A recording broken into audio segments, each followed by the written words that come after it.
ಅವನು ಇನ್ನೂ physical attack ಮಾಡಲಿಲ್ಲ, ದುಡ್ಡು ಅಷ್ಟು ತೊಗೊಂಡು ಹೋದ. ಇದು ನಿಂತಿದ್ರೆ ಏನು ಮಾಡ್ತಿದ್ದೋ ಗೊತ್ತಿಲ್ಲ. ನಾನು ಪಾಸಾಗಿ ಬಂದುಬಿಟ್ನಲ್ಲ. ಅಥವಾ ನನ್ನಿಂದ ತೊಗೊಂಡಿದ್ದಾಗಲಿ ಎಂದೂ ನಡೆದಿಲ್ಲ ಆ ಥರದ ಘಟನೆಯಲ್ಲಿ.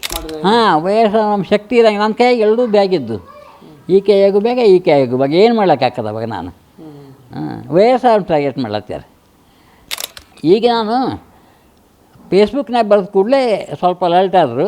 ಅವ್ರು ಬಂದು ನನಗೆ ವಿದ್ಯಾಗಿರಿ ಅವರು ಬಂದು ಹೇಳಿದ್ರು ಪೊಲೀಸರು, ಈ ಸೇಫಲ್ಲ, ಈ ಕಮ್ಯುನಲ್ ವೈಲೆನ್ಸ್ ಅದರಿಂದ ಎಷ್ಟೋ ಜನರು ಇದು ಜೀವನ ಭಾಳ ಅಂಥವೆಲ್ಲ ಬರೀತಿರ್ತೀವಿ. ಈಗಿನ ನಮ್ಮದೇ ಸೇಫ್ಟಿ ಇಲ್ಲಂಗೆ ಆತಲ್ರಿ.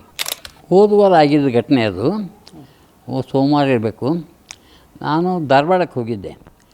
ಆಗಾಗ ಅಲ್ಲಿಂದ ಡಾಕ್ಟ್ರ್ ಹತ್ರ ತರಕಾರಿ ತರದಾಗ ಧಾರವಾಡಕ್ಕೆ ಹೋಗಿರ್ತೀನಿ ನಾನು. ಬರುವಾಗ ಬೇಂದ್ರೆ ಬಸ್ಸಿಗೆ ಬಂದೆ 5:30.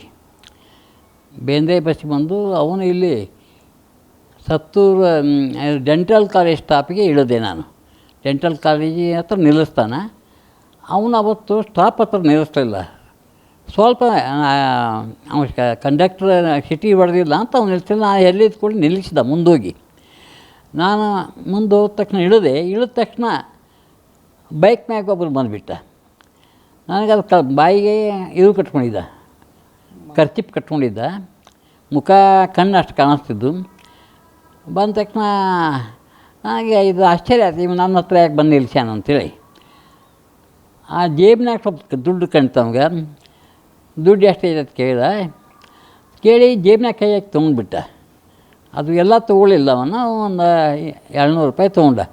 ನಾನು ಇವನು ಆಮ್ಯಾಗ ಗೊತ್ತಾಯ್ತು ನನಗೆ. ಇದು ಶಾಕ್ ಆಗಿಬಿಡ್ತು ಒಮ್ಮೆ. ಯಾಕಂದ್ರೆ ಹುಬ್ಳಿ ಧಾರವಾಡದ ನಡು ಅನೇಕ ಸಲ ಓಡಾಡಿದ್ರು, ಎಂದೂ ಈ ಅನುಭವ ಆಗಿದ್ದಿಲ್ಲ.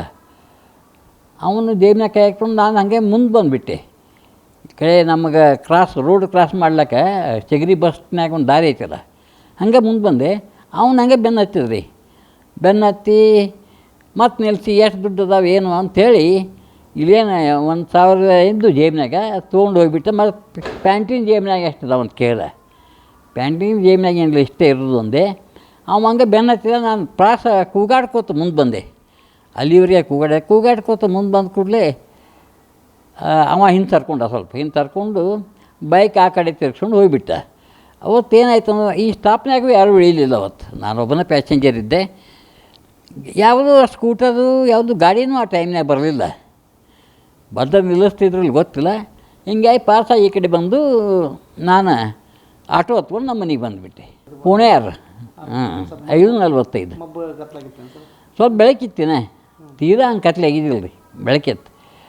ಇಲ್ಲಿ 5:30 ತನಕ ಇರ್ತದಲ್ಲ ಬೆಳಕು. ಬೆಳಕಿತ್ತು.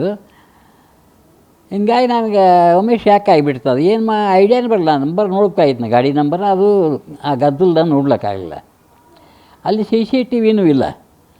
ಪೊಲೀಸರು CCTV ಎಲ್ಲ ಚಗರಿ ಸ್ಟೇಷನ್ಗೆ ಹಾಕಿದ್ರೆ ಒಳ್ಳೆಯದು. ಹಿರಿಯರ ಸಿಟಿಜನ್ಸ್ ಇಳಿತಿರ್ತಾರೆ, ಹೆಣ್ಮಕ್ಳು ಇಳಿತಿರ್ತಾರೆ. ಅವ್ರು ಸೇಫ್ಟಿ ದೃಷ್ಟಿಯಿಂದ ಮಾಡಬೇಕು. ಅವರು ಇನ್ನೂ ಹಾಕಿಲ್ಲ CCTV. ಮುಸುಕು ದಾರಿ. ಕಣ್ಣು ಅಷ್ಟೇ ಕಾಣಿಸ್ತಿದ್ವು ನೋಡ್ರಿ.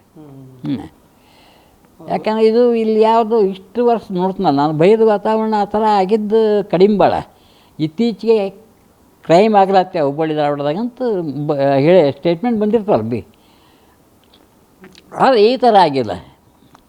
ಕೆಲವು ಕಡೆ ಕೊಲೆ ಆಗ್ಯಾವ, ಇದು ಆಗ್ಯಾವ, ಆಗ್ಯಾವ, ಸಣ್ಣ ಪುಟ್ಟಿದ್ದು ಇದಾಗಿದ್ದಿಲ್ಲ. ವಯಸ್ಸು ನಮ್ಮ ಶಕ್ತಿ ಇರೋಂಗೆ ನನ್ನ ಕೈಯಾಗ ಎರಡೂ ಬ್ಯಾಗಿದ್ದು, ಈ ಕೈಯಾಗೂ ಬೇಗ ಈ ಕೈಯಾಗೂ ಬೇಗ ಏನು ಮಾಡ್ಲಿಕ್ಕಾಗ್ತದೆ ಅವಾಗ ನಾನು. ವಯಸ್ಸು ಟಾರ್ಗೆಟ್ ಮಾಡ್ಲತ್ತಾರೆ ಎಲ್ಲ. ಇದಾದ್ಮ್ಯಾಗ ಅವರು ಬಂದು ಕಂಪ್ಲೇಂಟ್ ತೊಗೊಂಡ್ರು ಮತ್ತು FIR ಹಾಕ್ಯಾರ. ಅಲ್ಲಿ ಬಂದು ಪಂಚನಾಮೆ ಮಾಡ್ಕೊಂಡೋದು ಇಷ್ಟು ಮಾಡ್ಯಾರ ಈಗ ಅವರು. ಈಗ ನಾನು ಫೇಸ್ಬುಕ್ನಾಗ ಬರೆದ ಕೂಡಲೇ ಸ್ವಲ್ಪ ಅಲರ್ಟ್ ಆದರು. ಅವ್ರು ಬಂದು ನನಗೆ ವಿದ್ಯಾಗಿರಿ ಅವರು ಬಂದು ಹೇಳಿದ್ರು ಪೊಲೀಸರು, ಈ ಸೇಫಲ್ಲ, ಈ ಕಮ್ಯುನಲ್ ವೈಲೆನ್ಸ್ ಅದರಿಂದ ಎಷ್ಟೋ ಜನರು ಇದು ಜೀವನ ಭಾಳ ಅಂಥವೆಲ್ಲ ಬರೀತಿರ್ತೀವಿ. ಈಗಿನ ನಮ್ಮದೇ ಸೇಫ್ಟಿ ಇಲ್ಲಂಗೆ ಆತಲ್ರಿ. ಅವನು ಇನ್ನೂ ಫಿಸಿಕಲ್ ಅಟ್ಯಾಕ್ ಮಾಡಲಿಲ್ಲ, ದುಡ್ಡು ಅಷ್ಟು ತೊಗೊಂಡು ಹೋದ. ಇದು ನಿಂತಿದ್ರೆ ಏನು ಮಾಡ್ತಿದ್ದೋ ಗೊತ್ತಿಲ್ಲ. ನಾನು ಪಾಸಾಗಿ ಬಂದುಬಿಟ್ನಲ್ಲ. ಹೊಸದ ಇದನ್ನ ಕೇಳೇ ಇಲ್ಲ ನಾನು ಎಂದು. ಬೇರೆದವರು ಹಿಂಗೆ ನಿಲ್ಲಿಸಿ ದುಡ್ಡು ತೊಗೊಂಡಿದ್ದಾಗಲಿ ಅಥವಾ ನನ್ನಿಂದ ತೊಗೊಂಡಿದ್ದಾಗಲಿ ಎಂದೂ ನಡೆದಿಲ್ಲ ಆ ಥರದ ಘಟನೆಯಲ್ಲಿ. ಹುಬ್ಬಳ್ಳಿ ಧಾರವಾಡ ನಡು ಇದು ಯಾಕೆ ಹಿಂಗಾಯಿತು ಅದು ಗಾಬರಿ ಆಗಿಬಿಟ್ಟು ಒಮ್ಮೆ ನಾನು. ಅವ ದುಡ್ಡಿಗೆ ಬಂದಾನಂತ ಗೊತ್ತಾಗಲಿಲ್ಲ ನನಗೆ. ಮಾತಾಡ್ಸಾದಂಗೆ ಬಂದು ನಿಂತಲ್ಲ, ಏನೋ ಕೇಳಕ್ಕೆ ಬಂದಾನಂತ ಅಷ್ಟೊಂದಾಗೆ ನಂತರ ಫ್ಲ್ಯಾಶ್ ಆಯ್ತು ನನಗೆ ದುಡ್ಡಿನ ಸಲುವಾಗಿ ಬಂದಿದ್ದಂತ. ಅಲರ್ಟ್ ಇರಬೇಕಲ್ರಿ, ಯಾಕಂದ್ರೆ ಬೆಳೀಲಿ ಹತ್ತಿದ್ದು ಹುಬ್ಳಿ ಧಾರವಾಡ ಮೊದಲಿನಂಗಿಲ್ಲ. ಈಗ ಎಷ್ಟು 10 ಲಕ್ಷ ಮ್ಯಾಗ ಜನಸಂಖ್ಯೆ ಇರಬೇಕು, ಹೌದಲ್ರಿ, ಎರಡೂ ಸೇರಿ.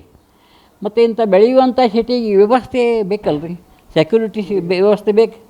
ಪೊಲೀಸರು ಇನ್ನಷ್ಟು ನೀವು ಶಾರ್ಟೇಜ್ ಐತೆ ಗೊತ್ತಿಲ್ಲ ನನಗೆ, ನೀವು ಎಷ್ಟು ಅಗತ್ಯ ಐತೆ ಅಷ್ಟು ಪೊಲೀಸರನ್ನ ಹಾಕ್ಬೇಕು. ಕನಿಷ್ಠ ಈ ಚಿಗರಿ ಸ್ಟೇಷನ್ನ ಸುತ್ತಲೇ ಒಂದು ಕ್ಯಾಮ್ರಾ ಆಗಲಿ, ಪೊಲೀಸ್ ಒಂದು ಸೆಕ್ಯೂರಿಟಿ ವ್ಯವಸ್ಥೆ ಮಾಡಬೇಕು.